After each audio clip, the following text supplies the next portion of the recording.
Et on y va avec la compagnie de l'instant et Hervé Richardot qui est au bout du fil. Bonjour Hervé.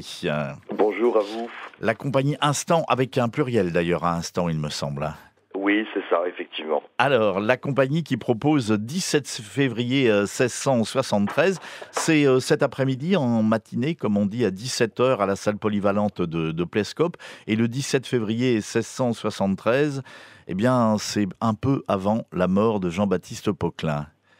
Exactement, nous sommes à quelques heures de ce qui sera la dernière représentation du Malade imaginaire. Molière est dans sa loge, dans un état de fatigue avancée. Son ami Lagrange, le voyant dans cet état, va tenter de lui redonner de l'énergie en évoquant avec lui les souvenirs de ce qu'ils ont vécu, aussi bien quand ils ont traversé la France en tournée que depuis qu'ils sont installés au théâtre du Palais Royal à Paris. Alors, c'est une création de la compagnie Instant. Ça veut dire que ce texte aussi, ce dialogue imaginaire aussi, comme le Malade, entre Molière et son ami Varlet, Lagrange, c'est une écriture de la compagnie, Hervé Richardot? Exactement, qui a puisé sa source à la fois dans les registres que tenait Lagrange, Ouais. qui écrivait au quotidien ce qu'il vivait avec la troupe de Molière, et puis dans la biographie de Christophe Maury qui s'appelle Molière. Alors, ce qui est bien, et j'imagine que ça vous fait plaisir, c'est que j'ai regardé un petit peu les réactions tant des enseignants venus avec des classes de collège que de la presse. C'est absolument dithyrambique, hein. C'est très gentil, on est toujours très touché par le retour des spectateurs.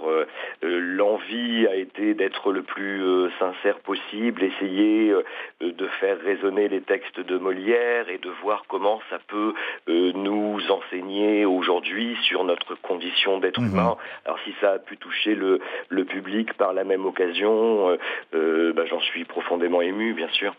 Eh bien, écoutez, c'est tant mieux et c'est en tout cas une très très bonne idée d'avoir travaillé sur ce projet. C'est très original et c'est une belle idée. Et en plus, vous mettez d'accord deux grands quotidiens de la région qui sont souvent légèrement ennemis, le Télégramme et Ouest France, parce que je lis une prestation époustouflante dans le Télégramme et quasiment la même semaine, un spectacle de théâtre époustouflant dans Ouest France.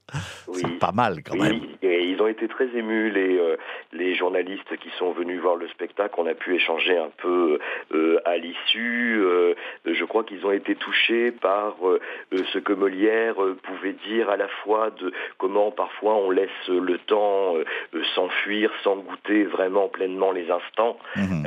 et à la fois comment j'entendais là juste avant mon passage la mort de l'auteur de Il est mort le soleil de Oui, Nicoletta. ouais. Et en fait, voilà, ça me renvoyait un peu à ce que Molière a pu vivre. Il a été très très ébranlé par les infidélités d'Armand de Mhm. Béjart et tout ce qu'il a pu investir finalement sur le plan affectif auprès de cette femme-là. Et sans doute que ça a commencé à le détruire un peu physiquement, on va dire, entre guillemets. Même si ça n'explique pas complètement toute la fin de vie de Molière, c'est en partie sans doute une raison pour comprendre son affaiblissement brusque. Oui.